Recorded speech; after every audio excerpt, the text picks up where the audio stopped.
그러므로 성령이 이와 같이 말씀하셨습니다. 오늘 너희가 그의 음성을 듣거든 너희 조상들이 광야에서 시험받던 날에 반역한 것과 같이 너희 마음을 완고하게 하지 말아라. 거기에서 그들은 나를 시험하여 보았고 40년 동안이나 내가 하는 일들을 보았다. 그러므로 나는 그 세대에게 분노해서 말하였다.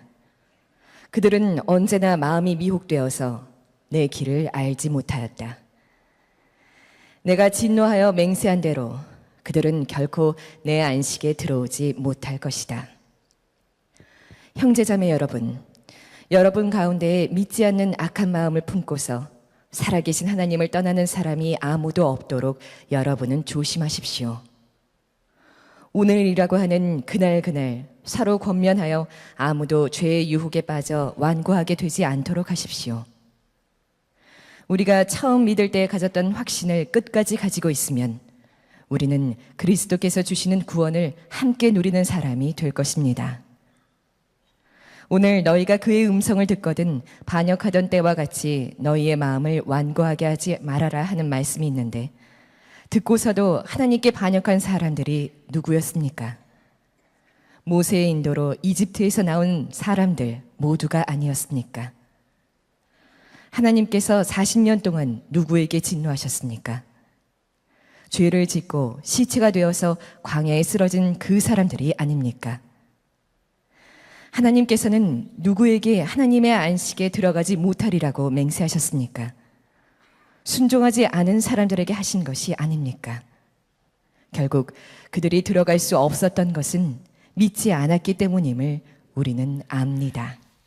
저는 신학교 다닐 때 읽었던 책 하나를 오랫동안 제 기억 속에서 지워버렸던 게 있습니다. 그 책이 저에게 상당한 내적인 고통을 주었기 때문입니다. 김은국 씨가 쓴 순교자라는 책입니다. 저희 선배들이 신학생이면 반드시 읽어야 된다, 그리고 노벨 문학상 후보자까지 올라갔던 책이다, 그리고 제목이 일단 순교자니까 얼마나 은혜로운 책이겠어요. 그래서 제가 그 책을 읽고는 굉장히 마음이 무너지는 것 같은 아픔을 겪었습니다. 그 책의 내용은 간단히 말하면 6.25 전쟁 때 평양에서 14분의 목사님이 공산당에 끌려가서 12분이 총살당하고 2분의 목사님이 생존하셨는데, 얼핏 보면 12분의 목사님은 순교하셨고 2분의 목사님은 배교하셨다는 느낌을 받지요. 그런데 그 소설이 그것이 완전히 반대라는 극적인 반전을 드러냅니다. 그 12분의 목사님은 사실 목숨만 살려달라고, 믿음도 다 버리겠다고 그랬던 목사님, 그 목사님들을 총살했던 그 현장에 있던 인민군 장교가 포로가 되어서 진술하는 과정에서 그 내용이 이제 드러나게 됩니다. 두 분 목사님은, 한 분 목사님은 너무 두려워서 정신 이상이 되어버렸고, 한 분 목사님은 끝까지 믿음을 지키다가 오히려 그분은 살아나셨습니다. 이 사실이 이제 밝혀지려고 할 때 그 생존하신 목사님께서 그 12분의 목사님이 순교하셨다고 그렇게 알려지기를 원한다는 거예요. 자기가 오히려 배교했기 때문에 생명을 건졌고 그렇게 알려지기를 원한다고. 왜냐하면 교인들이 사실을 알게 되면 얼마나 교인들이 충격을 받고 마음이 무너지겠느냐. 그래서 내가 순교자가 되고 스스로 배교자로 자처하고 12분의 목사님은 믿음을 지키다가 순교하셨노라. 그래서 12분의 합동 장례식을 치르는 그런 내용이 나옵니다. 저는 그 소설을 읽고 굉장히 마음이 불편했습니다. 그 제목의 순교자는 사실 배교자였던 그 목사님이, 배교자라고 알려졌던 그 목사님이 실제로는 순교자였다, 이런 뜻이죠. 그 소설가가 만약에 정말 없는 사실을 만들어서 소설을 썼다면 도대체 왜 그런 소설을 썼냐 말입니다. 그도 교인이면서 만약에 있는 사실을 썼다 하더라도 굳이 그렇게 쓸 필요가 뭐가 있냐는 거예요. 그게 뭘 전도에 도움이 된다고 그렇게 소설까지 써서 뭐 노벨 문학상 후보자까지 올라가냐 말이에요. 제 마음에 그 일에 대한 불쾌함이 너무너무 강하고 심지어 분노하게 되더라고요. 그 작가에 대해서. 그러나 그 분노는 사실 그 12명의 배교자 목사님들에 대한 분노이기도 했습니다. 세상에 어떻게 목사님이 그럴 수가 있냐.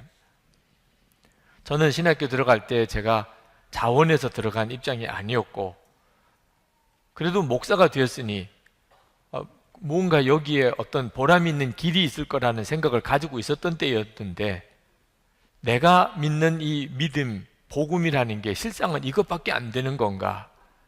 그런 마음의 좌절이 굉장히 컸습니다. 일제시대 때 교회 지도자들이 그 죽음의 두려움 앞에서 믿음을 버리고 신사참배했던 부끄러운 과거도 너무너무 마음이 불편했습니다. 그러나 솔직한 마음은 나도 그렇게 될 가능성이 있다는 사실을 인정하기가 싫은 거죠. 나도 그런 12명의 목사와 같은 그런 사람이 될 수 있다. 그게 시인하기가 싫었던 거죠. 그래서 그 책 자체를 아예 제 기억 속에서 그냥 다 지워버리려고 했습니다. 그런데 이번 히브리서 설교를 준비하면서 그때의 그 기억이 또렷하게 다시 살아났어요. 히브리서는 정말 불편한 진실이죠. 예수 믿는 사람 중에도 배교자가 나온다. 그 사실을 정면으로 다루고 있는 성경입니다. 예수를 믿고 구원받았다면서 나중에 예수님을 부인하고 배교하는 이런 일들이 일어나고 있다는 거죠. 여러분, 우리 교우 중에 장덕산 김동수 집사님 부부가 작곡하고 연출한 도산 안창호 오페라가 어제 또 오늘 오후 5시 국립중앙박물관에서 공연하고 있습니다. 교우 여러분들에게 꼭 한번 가서 보시도록 권해드리고 싶어요. 우리 교우 집사님께서 특별히 정말 기도하고 심혈을 기울여 공연하는 오페라이기 때문이기도 하지만, 조국을 위해서, 하나님께서 조국을 위해서 내 목숨을 바치라, 이런 마음을 주셔서 도산 안창호 선생이 생명을 걸고 독립운동을 합니다. 그럴 수 있다면, 조국을 위해서도 그럴 수 있다면, 하나님의 나라를 위해서는 이건 아무리 순교할 상황에 온다 하더라도 어떻게 하나님을 떠나고 배교할 수 있냐 말입니다. 여러분이 그 오페라를 보실 때 하나님의 나라라면 나는 어떻게 할 건가 하는 마음으로도 한번 보시면 좋겠습니다. 근데 히브리서 기자가 이 불편한 진실을 다루면서 순교는, 배교는 무서워서 핍박이 너무 심하기 때문에 하는 게 아니라는 것을 말씀하고 있습니다. 실제로 그때 당시에 핍박 앞에서 섰던 그리스도인들은 핍박의 공포도 있지만 같이 예수 잘 믿던 동료들이 예수님을 부인하고 배교하는 것으로 인한 아픔이 훨씬 컸을 겁니다. 어떻게 이런 일이 벌어지지요? 흔히들 많이 생각하기를 핍박이 너무 심하면 그러면 그런 사람들이 나오게 될 것이라, 나도 만약에 순교하는 상황이 만약에 내게 온다면 내가 끝까지 믿음을 지킬 수 있을까, 이렇게들 생각을 합니다. 근데 히브리서 기자는 그게 아니라는 거예요. 핍박이 너무 심하기 때문에, 순교라는 극한 상황에 몰렸기 때문에 믿음을 버리고 그리고 배교하게 된 게 아니라는 겁니다. 그럼 뭐 때문이지요? 마음이 굳어졌기 때문이라는 거예요. 마음이 굳어졌기 때문에 순교할 상황이 올 때 배교하게 된다는, 핍박이 올 때 예수님을 떠나게 된다는 겁니다. 오늘 말씀 7절에 보십시다. 그러므로 성령이 이와 같이 말씀하셨습니다. 오늘 너희가 그의 음성을 듣거든 너희 조상들이 광야에서 시험받던 날에 반역한 것과 같이 너희 마음을 완고하게 하지 말아라. 너희 마음을 완고하게 하지 말아라. 이 말씀은 이 설교를 준비할 때 성령께서 계속해서 제게 주신 말씀. 내 마음 완고하게 내버려 두면 안 된다. 마음이 굳어지게 하면 안 된다는 겁니다.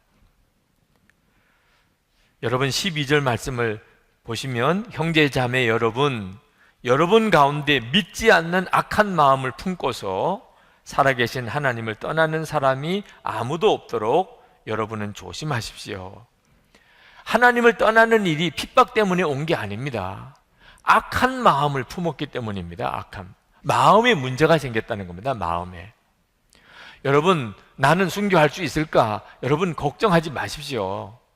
여러분이 순교라는 상황에 만약에 가게 된다면 그때는 주님이 역사해 주십니다. 여러분이 준비할 것은 마음이에요. 마음이 굳어지지만 않는다면 반드시 주님은 그때에 합당할 능력도 또 믿음도 다 주십니다. 여러분이 걱정할 문제가 아닙니다. 우리는 우리 마음이 얼마나 중요한지를 잘 모릅니다. 예수님은 분명히 말씀하셨어요. 어떤 환난이 와도 반드시 이기게 해주실 것이라. 요한복음 16장 33절에 이것을 너에게 이르는 것은 너희로 내 안에서 평안을 누리게 하려 함이라. 세상에서는 너희가 환난을 당하나 담대하라. 내가 세상을 이겼노라. 분명히 약속하셨고 그대로 이루어졌습니다. 예루살렘 교회에 핍박받았지만 오히려 더 기뻐했고 순교자가 나왔지만 복음은 더 놀랍게 증거되었습니다. 자, 그랬다면 왜 히브리서 기자가 썼던 이때 상황에서는 예수님께서 그 배교할 수밖에 없는 상황에 몰린 그들은 왜 도와주지 않았냐 말입니다. 여러분, 말은 바로 해야 되는데 예수님이 도와주지 않으신 게 아니고 도와주실 수 없었던 거예요. 왜 그렇죠? 마음이 굳어져 있었기 때문입니다. 마음이 굳어져 버린 사람은 예수님이 도와주실 수가 없어요. 우리 마음이 예수님을 만나는 자리고 예수님이 역사하시는 자리고 예수님과 우리가 하나가 되는 자리입니다. 마음 관리를 잘해야 합니다. 우리 장로님들과 중국 수련회 갔을 때 여행사 통해서 이제 우리 수련회를 중국 여행을 했기 때문에 또 거기 꼭 가야 하는 무슨 옵션이 있다고 그러더라고요. 그래서 중국에는 어느 한의원에 우리를 데리고 가더라고요. 그래서 다 가서 한의사 앞에서 진맥을 다 했습니다. 가이드가 뭐 사정을 하는 거예요. 가서 그냥 손만 내밀기만 하면 된다고 그래서. 그래서 가서 이제 손을 내밀었더니 저를 진맥하시는 의사분이 간에 열이 있다는 거예요. 그러시면서 하는 이야기가 술을 끊으라는 거예요. 그래서 제가 술을 먹지 않습니다. 그랬더니 이상하다 그러면서 술을 끊어야 될 것 같다고 그래서. 술을 드시는 분들이 간이 상하는 일이 있는데 술을 먹지 않아도 너무 스트레스가 많으면 간에 무리가 오는 모양이죠. 그래서 이 간이 굳어지는 일이 있으니까 절대로 조심하시라. 여러분, 간이 굳어지는 일이 무섭잖아요. 그래서 다들 건강 조심하시지 않습니까? 그런데 간 굳는 것보다 더 심각한 게 마음이 굳어버리는 겁니다. 우리 마음이 굳어버리면 그러면 우리는 더 이상 주님의 도우심을 받지 못해요. 예수님께서 우리 마음에 임하셨어요. 그리고 우리를 통해서 역사하시는 곳이 마음이에요. 그건 하나님께서 이미 그렇게 예언하셨습니다. 하나님이 이스라엘 백성들을 보면서 늘 답답하신 것이 마음이었습니다. 마음에 하나님 말씀대로 사는 것을 힘들어해요. 그리고 마귀의 유혹은 너무 솔깃해하는 거죠. 그게 하나님의 마음을 항상 답답하게 한 겁니다. 그래서 하나님께서 이스라엘 백성들에게 약속하시기를 내가 이제 너희들의 마음을 바꿔놓을 것이다. 하나님의 성령을 이스라엘 백성들의 마음에 보내주심으로 그 돌 같은 마음을 부드러운 마음으로 바꿔놓을 것이다. 에스겔서 11장 19절 20절 말씀입니다. 내가 그들에게 한 마음을 주고 그 속에 새 영을 주며 그 몸에서 돌 같은 마음을 제거하고 살처럼 부드러운 마음을 주어 내 율례를 따르며 내 규례를 지켜 행하게 하리니 그들은 내 백성이 되고 나는 그들의 하나님이 되리라. 이 예언이 오순절 마가 다락방에서 그대로 이루어졌어요. 120문도에게 성령이 부어지기 시작하면서부터 모든 하나님의 자녀들에게 다 이 약속이 이루어졌어요. 하나님의 성령이 성도들의 마음에 들어오셔서 우리 마음이 뒤집어진 겁니다. 그래서 우리는 예배드리는 일이 기쁘고 하나님의 말씀대로 살고 싶고, 그리고 죄는 이제는 다 끊어버리고 싶고, 그러면 문제가 될 게 없죠. 하고 싶어서 하는 건데 마음이 바뀌었는데, 그래서 그렇게 살게 되는 것을 성령의 충만함이라고 말하는 겁니다. 그런데 문제는 이런 상태가 계속 유지되어야 한다는 겁니다. 하나님의 성령이 우리 속에 들어와서 돌 같은 마음이 부드러운 마음으로 바꿔지는 이 상태가 계속 유지되어야 한다는 거예요. 14절에 보면 우리가 처음 믿을 때 가졌던 확신을 끝까지 가지고 있으면 우리는 그리스도께서 주시는 구원을 함께 누리는 사람이 될 것입니다. 자, 처음에 하나님이 우리에게 주셨던 이 놀라운 은혜를 끝까지 가지고 있으면, 그러니까 여러분, 이게 바뀔 수 있다는 뜻입니다. 하나님이 내게 주셨던 이 놀라운 마음이 바꿔지는 이 은혜가 내가 지키지 못하면 그만 마음이 굳어져서 다시 돌덩어리 같은 옛날 마음으로 돌아갈 수 있다는 거예요. 19절에 배교자들이 왜 배교했나? 결국 믿음 지키지 못하여 믿음 없는 자 같이 되어 버렸다는 겁니다. 결국 그들이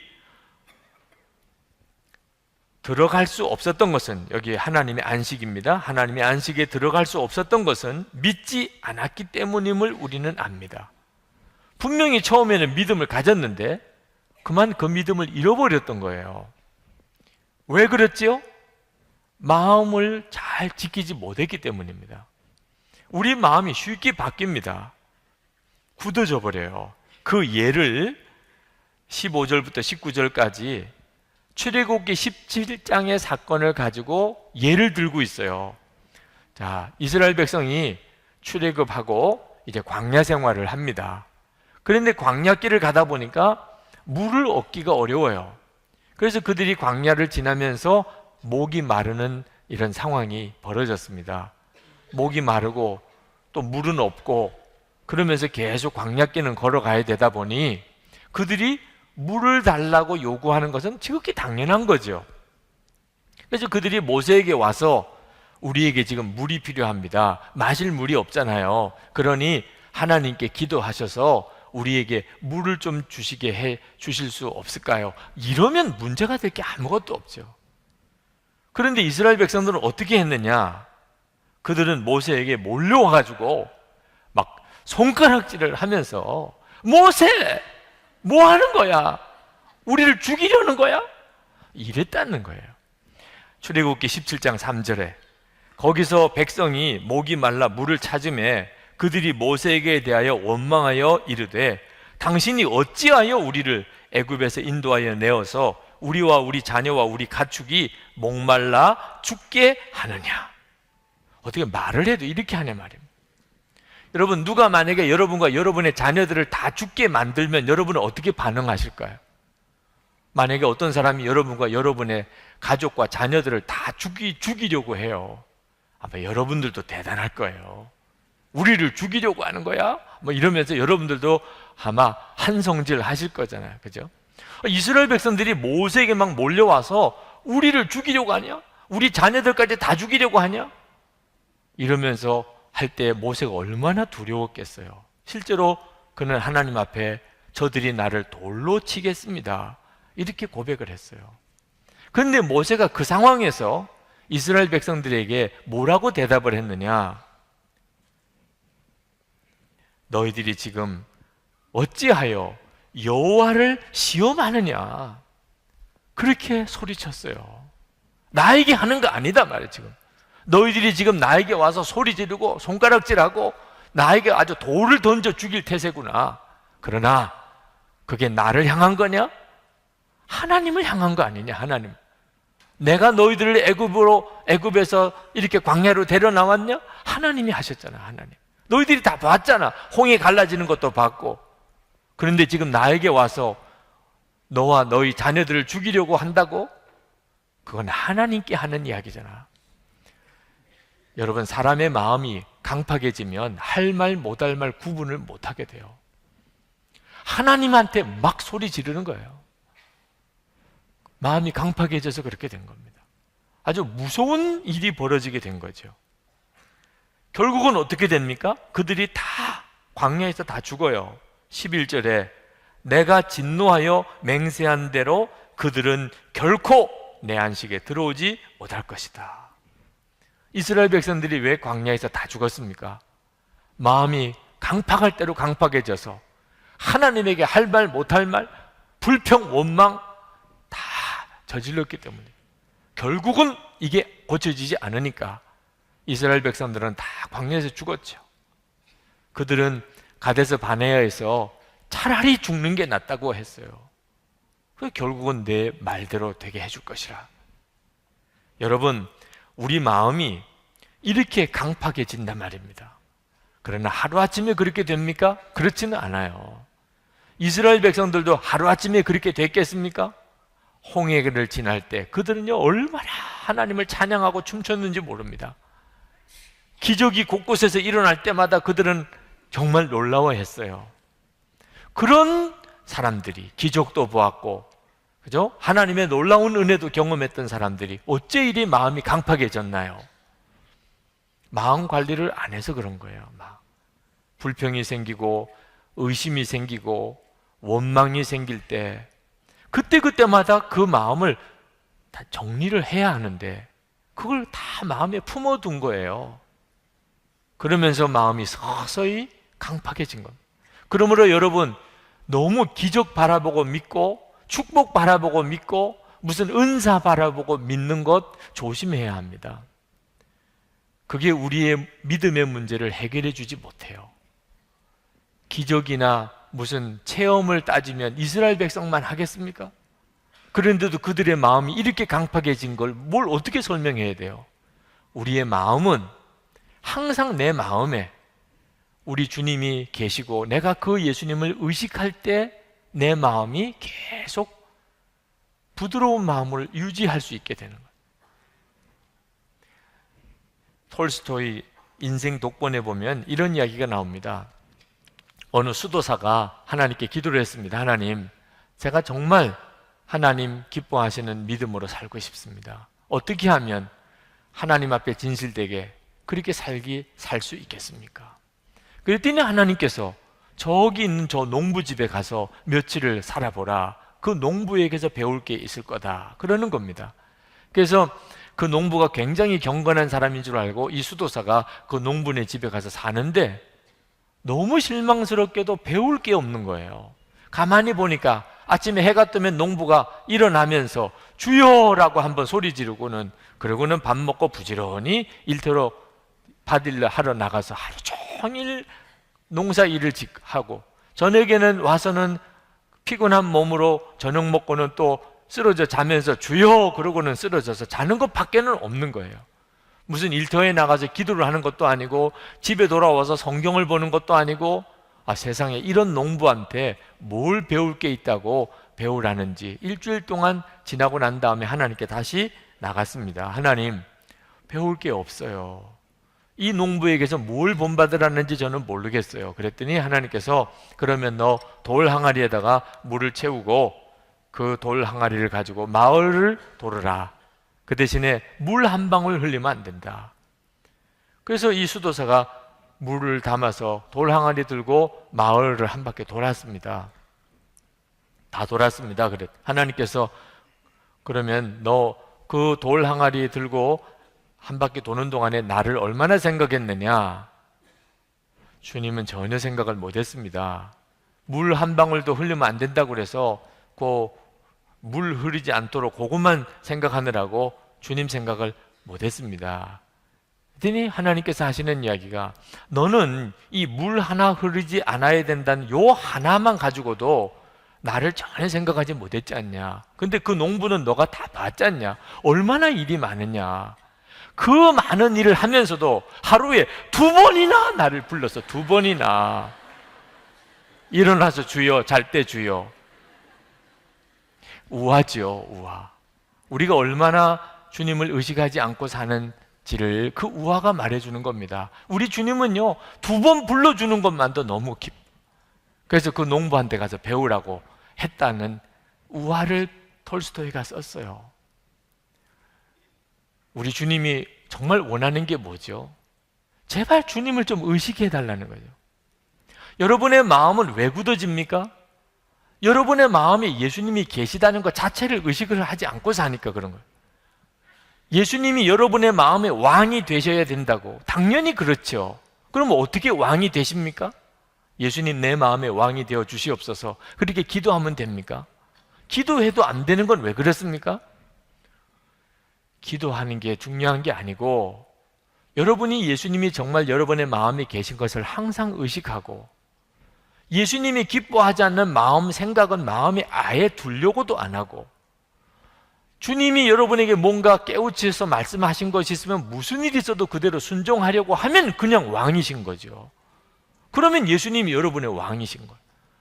예수님은 아예 생각도 안 하고 예수님이 기뻐하지 않는 마음과 생각은 잔뜩 쓰레기 같은 것들은 가슴에 품고 주님이 말씀하셔도 그대로 순종도 안 하면 아무리 예수님이 왕 되어지시라고 해도 왕이 되실 수가 없는 거죠.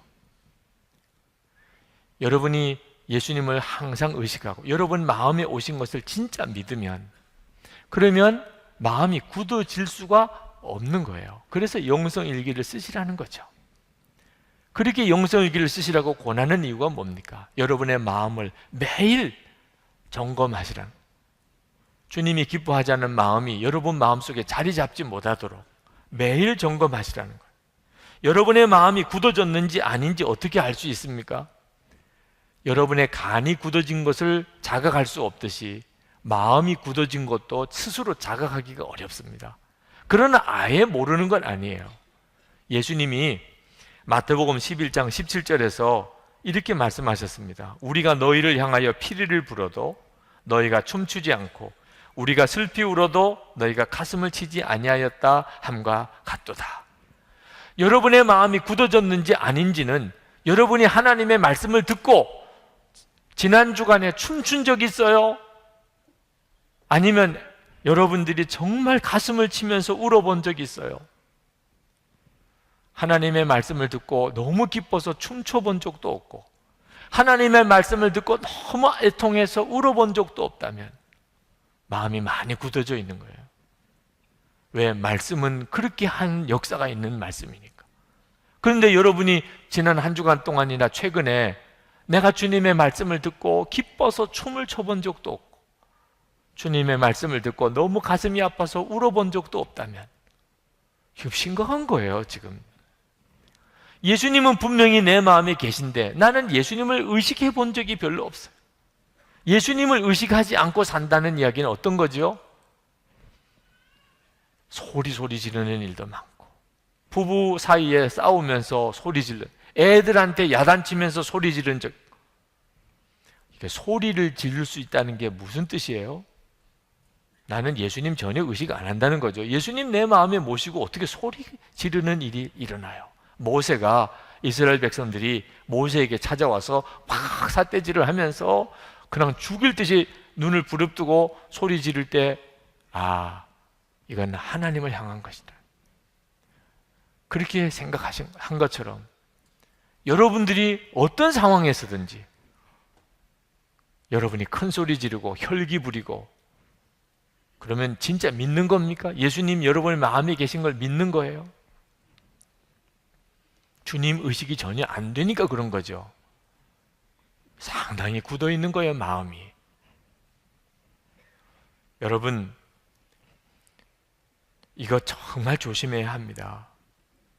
내 마음이 이렇게 굳어져 가다가는 주님이 나를 도와주실 수가 없다니까요. 유혹이 올 때, 핍박이 올 때 여러분 걱정할 필요가 없어요. 예수님이 여러분 마음에 계셔서 그때마다 지혜를 주시고 그때마다 믿음 주시고 그때마다 나를 붙들어 주시니 주님이 하시는 거예요. 그런데 주님이 역사를 하실 수가 없네. 왜? 마음이 다 굳어져 버렸어요. 말씀을 하셔도 내가 듣지도 못하고 주님의 임재를 느끼지도 못하고 주님이 역사를 하시려고 해도 내가 전혀 받아들일 수가 없으니, 그러니 배교자가 나오는 거죠. 여러분, 우리가 마음을 지키기 위하여 성도들이 서로 돕는 일이 얼마나 중요한지 모릅니다. 13절 말씀을 같이 한번 읽어봅시다. 13절, 오늘이라고 하는 그날 서로 권면하여 아무도 죄의 유혹에 빠져 완고하게 되지 않도록 하십시오. 여러분, 오늘이라고 하는 그날 서로 권면하라는 거예요. 그래서 여러분, 영성일기를 나눔 방에서 공개하라는 겁니다. 영성일기 쓰는 것만 아니고 나눔 방에서 여러분의 일기를 공개하라는 거예요. 어떤 분들은 이게 그렇게 힘든 모양이에요. 아니, 어떻게 일기를 공개하느냐는 거예요. 여러분, 여러분의 일기를 공개하는 것은 마음을 여는 겁니다. 여러분이 마음을 열어 보여야 다른 사람이 여러분의 마음이 굳어진 것을 살펴줄 수가 있어요. 여러분이 마음을 열지 않으면 누가 알아요? 여러분의 마음이 어떤 상태로 가고 있는지. 분명히 서로 권면해서 그날 여러분이 완고하게 되지 않도록 하라고 했잖아요. 우리 부목사님이셨던 임재용 목사님, 다음 주일에 신촌 감리교회 담임 목사님으로 부임해 가십니다. 부목사님들과 송별회를 했어요. 너무너무 감동을 받았어요.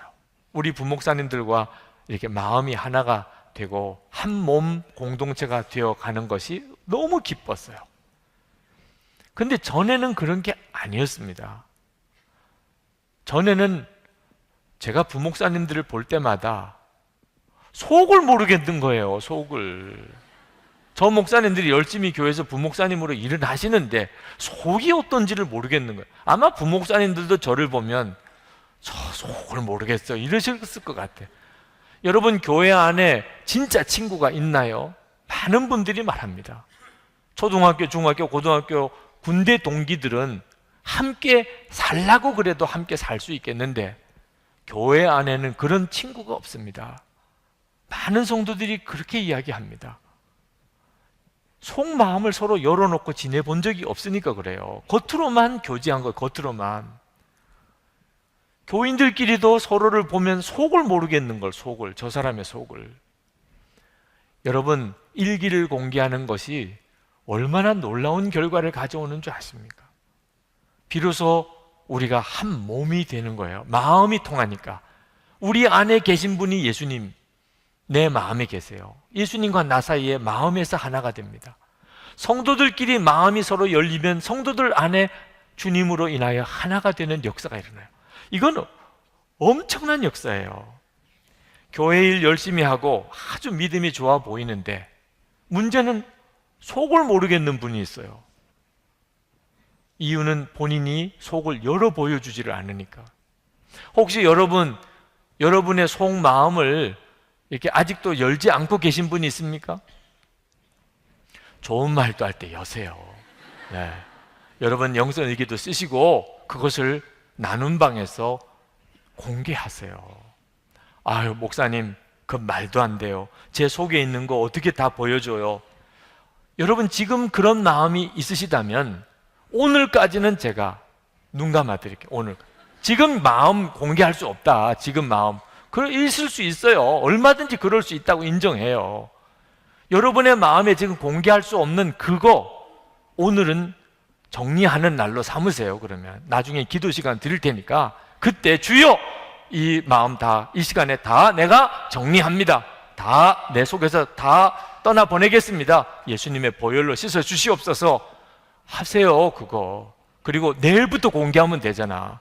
내일부터. 그죠? 어제 다 씻어졌으니 너무 시원하다. 이렇게부터 시작하면 되잖아요. 다 정리했는데 이제 뭐 또 이제 공개하지 못할 게 뭐 있어요. 이미 다 정리했는데. 여러분, 정리하지 못하는 게 도대체 뭡니까? 열어 보일 수 없는 게 뭐냐 말이에요. 그게 마귀가 여러분 속에 들어와서 진치고 있는 거예요. 결국은 그렇게 내 속이 굳어져 가는 겁니다. 왜 그런 걸 마음에 품고 살려고 합니까? 남에게 공개 못한다. 여러분, 어리석은 것이요, 다 이미 드러나 있어요.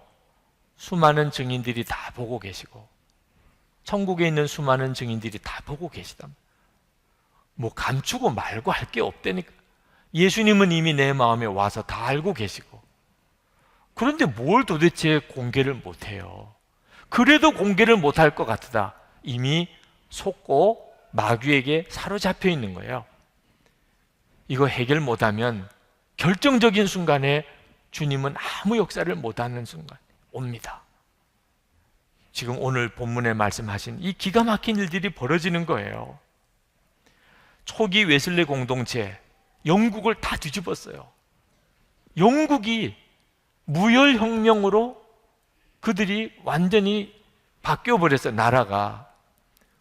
도대체 웨슬레 그 무리들, 감리교도들이 어떻게 그런 일을 이루어낼 수 있었을까요? 그들은 속장님들이에요. 우리처럼 속장님들입니다. 속장님들이 매주일 한 번씩 모여서 기도회를 갖습니다. 근데 모일 때마다 그들은 반드시 5가지 질문에 대해서 대답을 해야 돼요. 공개적으로. 첫 번째 질문, 지난 모임 이후에 어떤 죄를 범하였습니까? 두 번째 질문, 어떤 유혹을 받았습니까?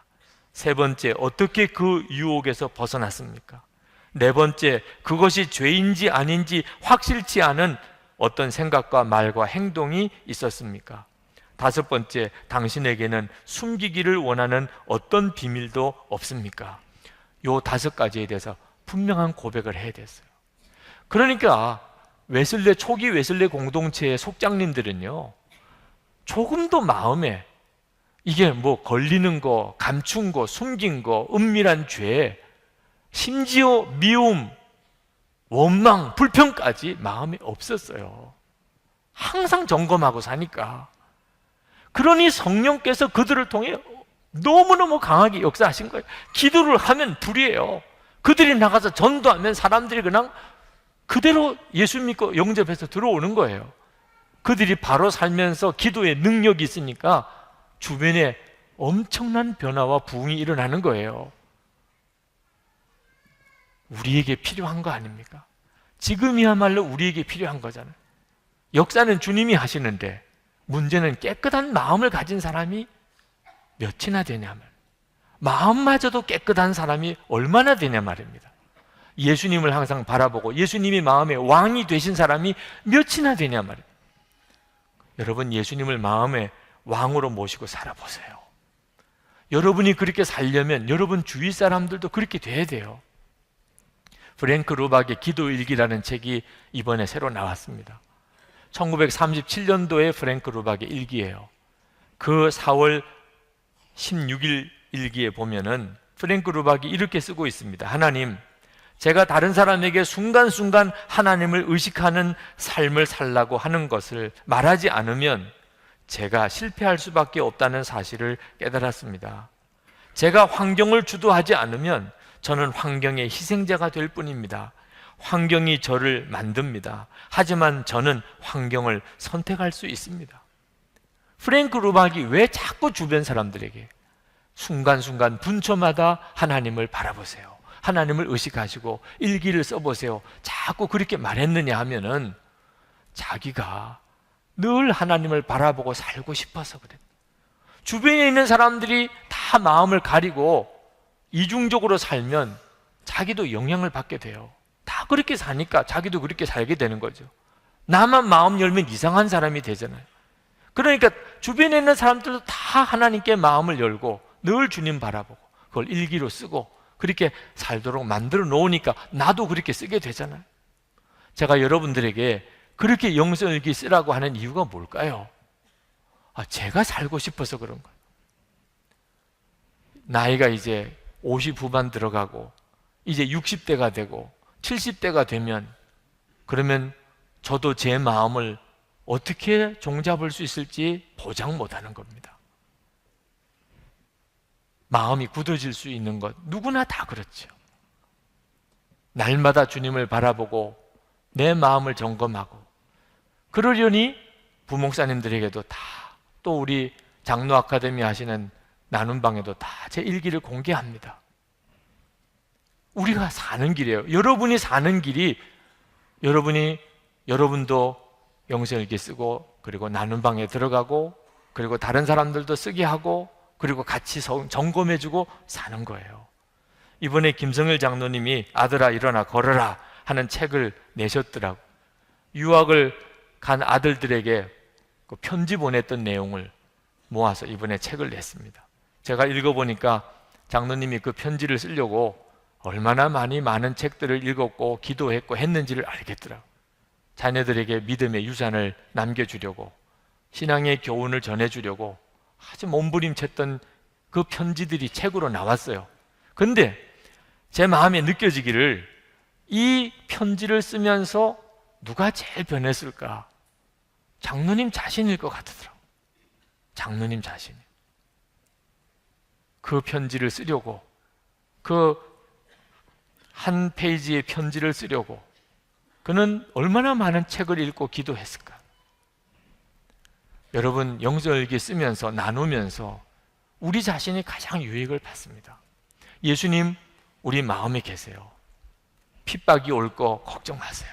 유혹이 올 거 두려워하지 마세요. 그래서 우리 마음에 와 계신 거니까. 우리가 할 일은 항상 예수님을 깊이 생각하는 겁니다.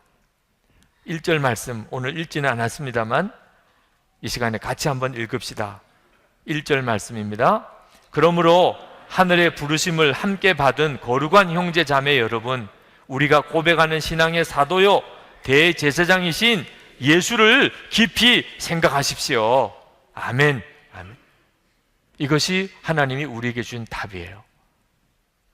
그리고는 걱정하지 마시라. 여러분의 마음을 항상 정결하게 지키고, 그리고는 걱정하지 마시라. 주님이 인도하실 것을 믿으시라는 겁니다. 이제 기도합시다. 여러분에게 기회를 드리겠습니다. 아직도 열지 못하는 그 마음에 무엇인가가 있습니까? 이 시간에 예수님의 이름으로 완전히 여러분의 마음을 몰아내세요. 예수님의 십자가의 보혈로 다 씻으세요. 그리고 이제는 마음을 정말 활짝 열고 서로 점검해주고 그렇게 사세요. 부부 사이에, 가족 사이에, 교우 사이에. 이게 우리가 사는 길입니다. 기도합시다. 은혜와 사랑이 충만하신 하나님, 놀라우신 하나님의 은혜를 감사하고 감사합니다. 오늘도 주여 주님 앞에 나와 예배하는 사랑하는 모든 성도들을 주님의 은혜 가운데 붙들어 주시고 사로잡아 주소서. 역사하소서. 주의 빛으로 임하소서. 우리를 주님 앞에 온전히 세워 주소서. 우리 속에 감추고 숨기고 있는 것 다 드러나게 하여 주소서. 아버지 하나님, 부끄럽고도 참으로 괴롭고 주님 앞에 민망하고 진심으로 회개하며 기도합니다. 아버지 하나님, 마음 제대로 지키지 못하여 하나님 쓰레기 같은 거 품고 마음이 다 굳을 대로 굳어져서 주님과 아무런 교통이 없는 메마른 삶을 살았던 걸 회개합니다. 주여, 이 시간에 성령의 역사하심을 더하여 주소서. 주여, 보혈의 능력으로 씻어 주소서. 진정으로 고백하고 회개하는 마음에 역사해 주소서. 주여, 마음의 속에 있는 것까지 다 드러내게 하소서.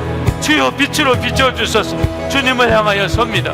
아버지 하나님, 마음껏 마음을 열고 살아도, 하나님 있는 그대로 다 열고 살아도 문제가 되지 않을 하나님 그 은혜를 사랑하는 성도들에게 허락하여 주옵소서. 긍휼히 여겨 주시기 원합니다. 은혜로 더해 주시기 원합니다. 주님 온전히 사로잡아 주시기 원합니다. 주님이 붙잡아 주시기 원합니다. 주 예수님 믿습니다. 감사합니다. 주님 감사합니다. 은혜와 사랑이 많으신 하나님, 정말 속으로는 썩어져 가고 황폐하고 굳어질 대로 굳어진 마음 가지고 겉모양만 꾸미고 살았던 저희들을 용서해 주시기 원합니다. 주님은 왜 역사 안 해주시는지 안타까워만 했지 마음 지키지 못한 거 생각도 못했습니다. 그러나 오늘 이 시간 주님 앞에 정말 마음을 활짝 열고 빛이신 주님께서 비춰 들어오시고 우리 속에 숨어 있는 것이 무엇이라도 있는지, 감추어진 마귀의 역사가 웅크리고 있는 게 뭐라도 있는지 다 드러나기를 원합니다. 주님 다 보혈로 씻어지기를 원하며 십자가에서 다 처리되기를 원하며 갈망하는 사랑하는 성도들을 주님 받아주소서. 역사해 주소서. 성령님 그 마음 중심에 충만하여 주셔서 이제는 주님께 뿐만 아니고 가족들에게, 주위에 있는 모든 성도들에게 마음 다 열어놓고 날마다 서로 점검해 주며 마음 굳어지지 않도록 서로 점검하며 하나님 살기를 원합니다. 예수님 정말 붙잡고 살기 원합니다. 주님 역사해 주시는 것을 의지해 살기 원합니다. 예수님은 우리에게 언제나 지혜가 되신, 능력이 되시니 무슨 상황에 있든지 걱정하고 두려워하지 않으며 주님이 역사해 주실 걸 믿으며 인도해 주실 걸 믿으며 오직 우리 마음 깨끗하고 정결하게 되기를 갈망하며 나가는 성도들 위해 함께해 주소서. 놀라운 승리의 삶 주소서. 놀라운 간증의 삶 주소서. 오늘도 주님 앞에 전심으로 예배하며 마음을 다하여 하나님께 드린 우리의 헌금을 또한 주님께 올려드립니다. 아버지 하나님, 주님을 사랑합니다. 주님을 향하여 우리의 마음이 감사로 넘칩니다. 주님, 사랑하는 성도들의 삶에 복을 주소서. 주님께 예배하고 주님께 기뻐 드리기를 원하는 성도들의 삶에 역사하소서. 축복의 통로가 되도록, 하나님의 은혜의 증인이 되도록 역사하소서. 영혼도 주님, 마음도 육신도 깨끗하게 고쳐주소서. 가정, 우리의 가족들, 자녀들 주님 함께 하셔서 천국 같은 가정 되게 해주소서. 성도들의 기업에 힘을 주소서. 주님, 먹고 사는 걱정하지 않고 베풀어 주고 나누어 주고 사는 진짜 축복받은 성도가 되게 해 주옵소서. 거룩한 성도들로 일어나게 하소서. 이 세상을 바꾸어내는 하나님의 통로가 되게 하소서.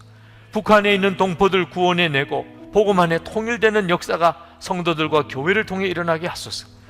세계 열방의 주의 복음이 증거되기 원합니다. 선교사님들 축복해 주시고, 그리고 이 일에 기도하고 헌금하고 헌신하는 모든 성도들을 주님 써 주시옵소서. 감사합니다. 주님, 예수 그리스도 이름으로 간절히 기도합나이다. 아멘.